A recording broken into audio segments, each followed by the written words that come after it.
আপনারা জানেন যে আমরা সবাই মিলে দীর্ঘ 16 বছরেরও বেশি এই অনির্বাচিত এবং একটা নিপীড়নকারী সরকারের বিরুদ্ধে আমরা লড়াই করছিলাম।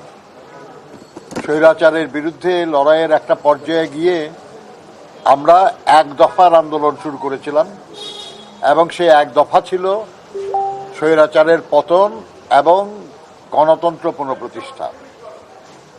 এই লড়াই জুলাই আগস্টে সর্বাত্মক একটা রূপ নেয় এবং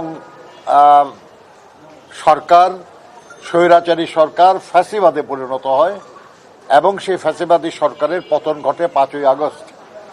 ফ্যাসিবাদের সরকারের প্রধান পালিয়ে যান।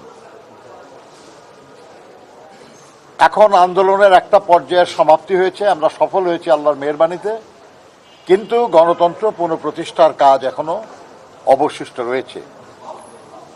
এই অবস্থায় আমরা যারা দীর্ঘদিন আমাদের আন্দোলনের সাথী ছিলেন, আমরা একসাথে জোটবদ্ধভাবে আন্দোলন করেছি, যুগপৎ আন্দোলন করেছি এবং এই ফ্যাসিবাদ পতনে ইসলামিক দলগুলির মধ্যে যারা অত্যন্ত সক্রিয় ছিলেন তার মধ্যে অন্যতম বাংলাদেশ খেলাফত মজলিস।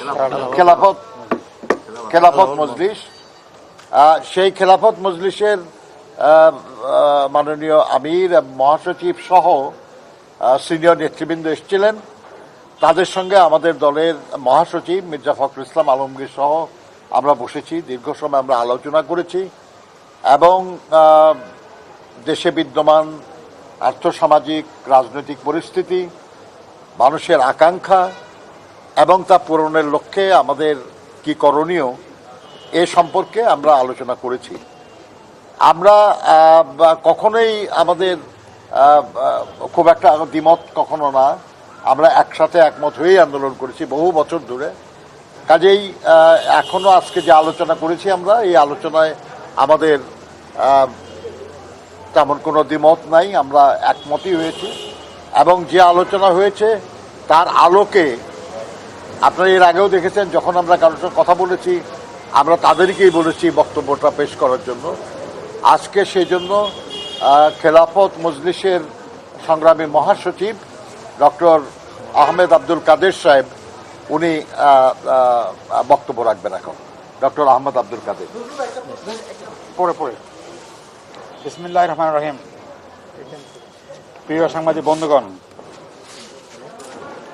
খেলাফত মজলিসের পক্ষ থেকে আমরা 9 জন আমির মজলিসের নেতৃত্বে আমরা 9 জন প্রতিনিধি বিএনপি গুলশান অফিসে মহাসচিব এবং স্থায়ী কমিটির অন্যতম সদস্য নজরুল খানের সঙ্গে আমরা কথা বলেছি। দীর্ঘ আলোচনা হয়েছে। আলোচনার প্রেক্ষিতে যে ব্যাপারে আমরা একমত হয়েছে আমি একে করে শোনাচ্ছি আপনাদেরকে।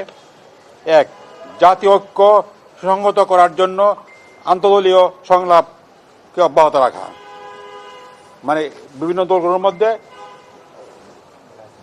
সংলাপ করতে হবে, এটা আমরা একমত হয়েছি। 2, দ্রুত সময়ের মধ্যে প্রয়োজনীয় সংস্কার সম্পন্ন করে 2025-এর মধ্যে জাতীয় নির্বাচন ব্যবস্থা করা।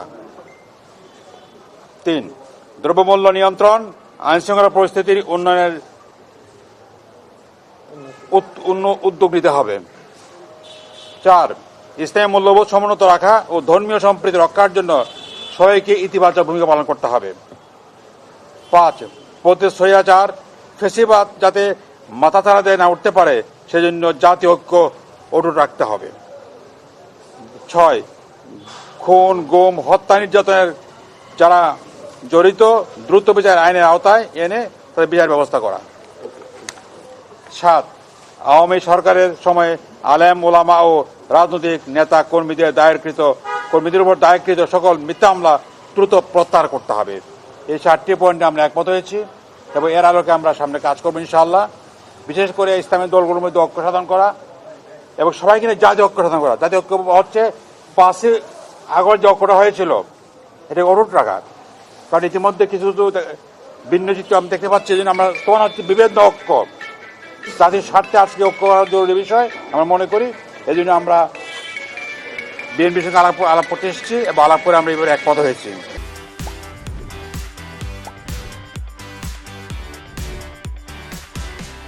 তাহলে আমাদের বক্তব্যের সঙ্গে তার তফাৎ কি হচ্ছে? আমরা বলেছি জুলাই আগস্ট, ওনারা বলছেন এই বছরের মধ্যেই, তো ঠিকই আছে তো, জুলাই আগস্ট এই বছরের মধ্যেই নাকি? বলেন আর কি বলেন। একটা বিষয় হচ্ছে, গতকাল আমরা দেখেছি যে জামায়াত ইসলাম এবং ইসলামী আন্দোলন বাংলাদেশ তারা ইসলামিক একটা মোর্চা করার চেষ্টা করছে, মানে এই ধরনের আলোচনা আছে। আলহামদুলিল্লাহ, ভালো। ইসলামিক দলগুলোর সাথে বৈঠক হচ্ছে, বিএনপি নিয়ে কনসার্ন ছিল। এখানে কনসার্নের তো কিছু না। আপনি বাংলাদেশে যারাই রাজনীতি করেন তারাই তাদের রাজনীতিকে আরো এগিয়ে নিয়ে যাওয়ার জন্য যার সঙ্গে যার মতের মিল হবে তারা একসাথে কাজ করার ব্যাপারে চিন্তা করতে পারে, সিদ্ধান্ত নিতে পারে। এদের নিয়ে কারো কোনো দুশ্চিন্তা থাকার তো কোনো কারণ নাই। এক সময় একজন এক দল আর এক দলের বিরোধিতা করেছে, সমালোচনা করেছে, আবার আন্দোলনের এক পর্যায়ে যারা তারা একমত হয়েছে, এটাতে অস্বাভাবিক আর কি আছে? আজকে যারা একমত কালকে আবার একমত নাও থাকতে পারে, এটাও ঘটেছে বাংলাদেশে বহু, তাতেই বা অবাক হওয়ার কি থাকতে পারে? কাজে আমার মনে হয় এই বিষয়গুলি নিয়ে আমাদের দুশ্চিন্তাগ্রস্ত বা এটা নিয়ে কোনো মন্তব্য করার কোনো প্রয়োজন আছে বলে আমি মনে করি না। তারা তাদের রাজনৈতিক বিশ্বাস থেকে যা উচিত মনে করবেন তারা নিশ্চয়ই তা করবেন।